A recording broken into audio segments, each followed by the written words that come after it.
report many have seen and told, but few have the proof. Sasquatch sightings are few and far between, but they're closer to home than you think. Now, last November, we took you deep into the woods in Bailey, Colorado, about 2 hours northeast from Colorado Springs. But this time, Fox 21's Abby Burke, she explored Sasquatch sightings much closer to home. In fact, it's just up Highway 24 to Divide. Abby? Guys, Sasquatch sightings have been reported all across the nation and all across Colorado, including right here in our own backyard. We spoke with one man who lives just outside Cripple Creek and says he's had not one, but two major Sasquatch encounters.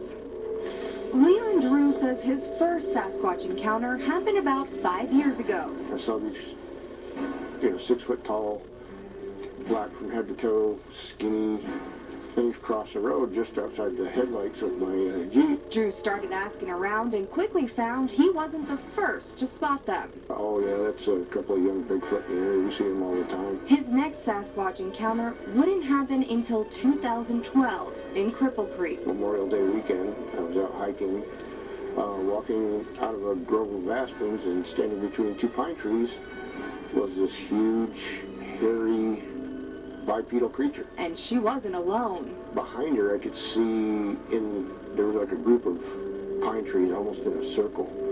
And my theory is maybe she was using it like a little playground, because I think these were 2 very young ones that were maybe just there playing. Drew says he and the female Sasquatch stared at each other in silence for about 45 seconds. He then looked down to grab his camera, and just like that, she was gone. And just standing there, probably with a dumb look on my face, but just amazed on what I just encountered. He came back later to measure a branch he took note of and guesses she was about 7.5 feet tall and weighed between 400 and 600 pounds. She was huge.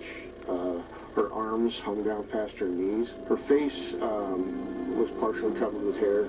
Her mouth area had this gray skin tone to it, and I could tell that she was nervous and didn't quite know how to react, because I totally startled her. That would be the last time Drew would have a face-to-face encounter, but not the last time he'd find evidence of their existence. We had some unusual footprints up here in our driveway, probably 6 to 8 inches in diameter, 5 distinct toes, but just a round pad. All the normal wildlife come through the yard, so I know what the prints look like. Drew says sightings of Bigfoot in the region and on Pikes Peak go back centuries. Oh, there's the Bigfoot. Look at the size of this thing's feet.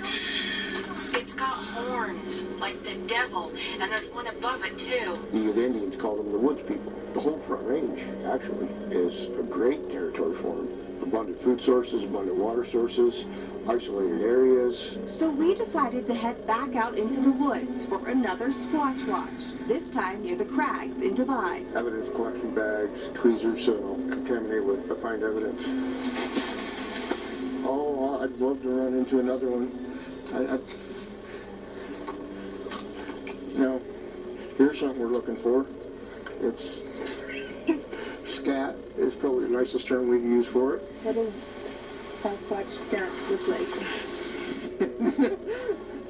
Turn around the next time you're in the ladies' room. Drew says the Pikes Peak region is the perfect habitat for a Sasquatch. We think that they follow the herds of the deer and the elk, so they're following the food source. There has been reports over at the fluorescent fossil beds of footprints and people seeing creatures. As we continue through the woods, we look for signs that Sasquatches have been here. Right here, hanging in an aspen, is a half of a tree that's freshly broke. Can you see that? And if you look around, the bottom half of that tree is nowhere around. It would almost have to be thrown from up above to get in that position. That had to be intentionally done by someone or something. We look for tree breaks and branches in unusual formations, like X's. Some people think that the X's are used for maybe a territorial marker or a route marker. We also try reaching out.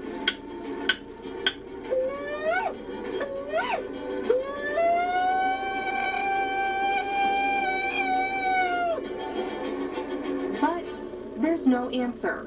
Still, Drew believes they're out there. Beautiful time of year for them.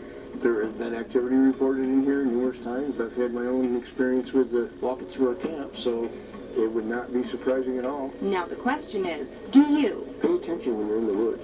You'd be surprised what you see. Wow. that they're out there and pretty close. It is believed they're out there. You know, and there's possibly a sighting right there. You never know where they're going to pop up. I'm not sure yet, but and we're having fun with it and stuff. But I mean, there's really there's a big contingency out there that is absolutely firm believers that this exists. Oh yeah, and you meet these people and you hear their stories, and even if you're a skeptic, it gets really hard to keep denying them when there's so many reports and they're so convinced with what they've seen. Well, I know last time you did this story, we were throwing stuff at you, and they had an answer for everything. Just about everything.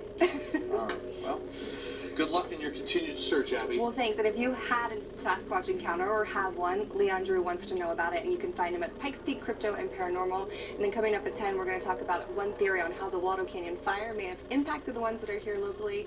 And